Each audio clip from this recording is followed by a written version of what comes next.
Hey, what's up guys? Welcome back to my channel. So for those of you who are new, I'm Puyan Darian. I focus entirely on immigration law, and I've been doing so for approximately a decade. The cases that I handle involve applying for citizenship, but mostly I focus on getting people family-based green card applications. In the last decade, I've had hundreds of these applications approved. But what about denied cases? It's a good question, actually. Vlad, the video guy, wants to know, what about denied cases? Hold on, one sec, let me check. Okay, so we can pivot and make this video about my denied family-based green card cases. All right, let's do that instead, actually. That's a good topic, because I just had one denied last week. All right, guys, so I guess we're doing a new video topic today. In the last decade, I've had 6 family-based green card applications denied, the most recent of which was actually last week. So this is a fresh topic in my mind. It really bothers me when these applications get denied because, in my opinion, there's no reason for a marriage-based green card application to get denied if you're prepared and it's a clean case and you do everything the right way. And I really try to do that for my clients, and it's really a shock to me when a family-based green card application gets denied. So let me start by talking about the case that got denied last week, and then maybe I'll briefly touch on some of the other ones and why they got denied over the past decade. Last week, one of my most recent green card application cases got denied. And the reason is because the US citizen husband didn't show up to the interview with his immigrant spouse. 2 weeks before that, I had a phone call prep session with the family to begin to prepare for the interview. During these prep sessions, we create a list of documents to bring to the interview. We'll practice questions, we'll go through the family petition, the green card application, and just tie up any loose ends that could come up towards the interview. I just want to make sure my clients are fully prepared and they know what to expect at the interview. During this prep session, I was abruptly interrupted by crying on the other end of the phone as the spouse, the wife, told me that her husband had left and she couldn't find him and she couldn't contact him. I didn't know what she meant. Like, did he go on a trip or something? Did he lose his phone? And she said, no, he abandoned me. He told me he doesn't want to live with me anymore and he just is unresponsive now. And I'm pretty sure he's not going to come with me to the green card interview. I said, well, if he's not going to come with you to the green card interview, we should consider withdrawing the application.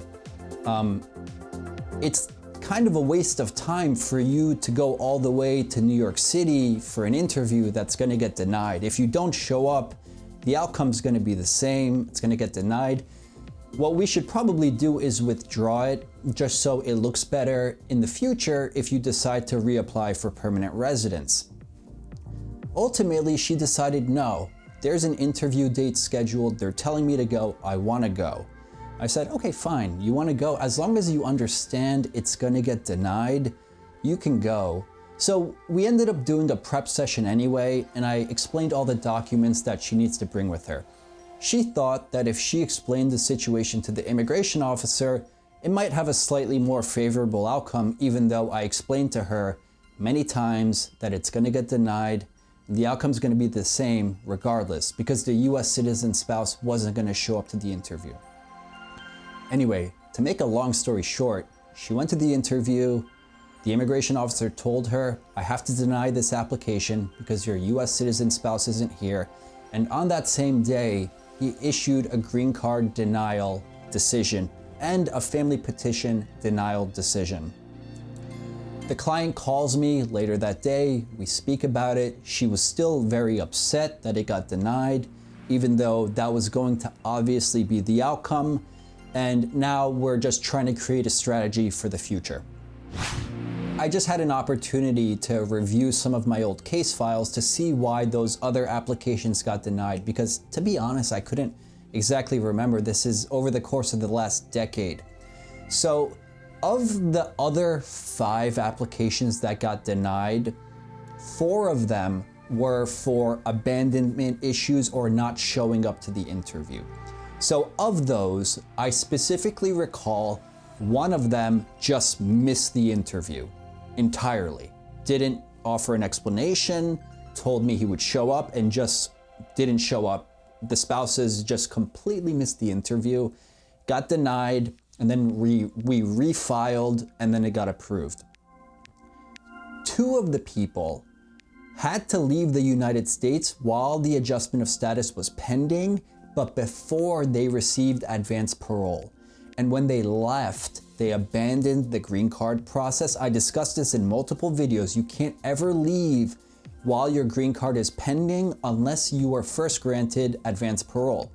They left and they couldn't come back. Now, they understood that they wouldn't be able to come back, but they had family emergencies, like serious family emergencies, dying family members abroad where they only had one chance to go, and they understood that the adjustment of status, the green card application is going to get denied, and we're going to have to try to transfer this case to a consulate abroad. It could be another year or 2 before you're able to be reunited in the United States.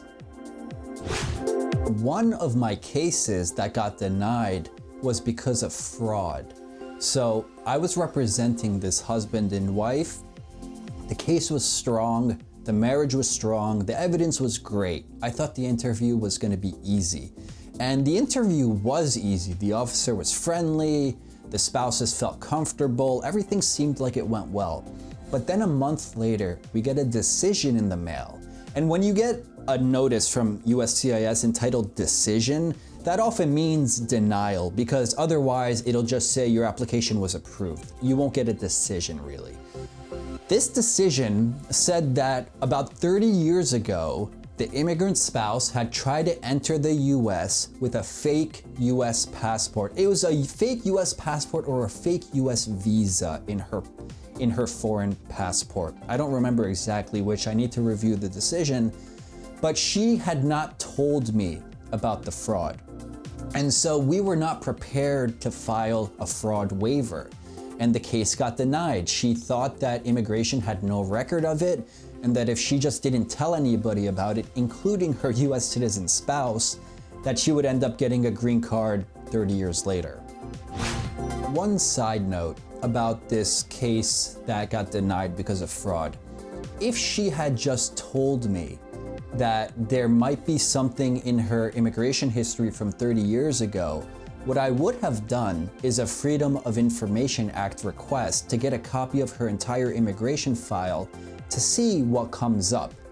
And, if I had discovered that there was fraud, we could have used all the time, like a year, that we were waiting for the green card interview to prepare a fraud waiver and made it bulletproof and super strong and ready to go just in case the immigration officer determines that there was fraud and asks us to file a waiver. So always tell your lawyer, because your lawyer can request your records and advise you on what to do if this happens or if that happens. So creating a strategy with your attorney is a really good idea, especially if your situation is complicated.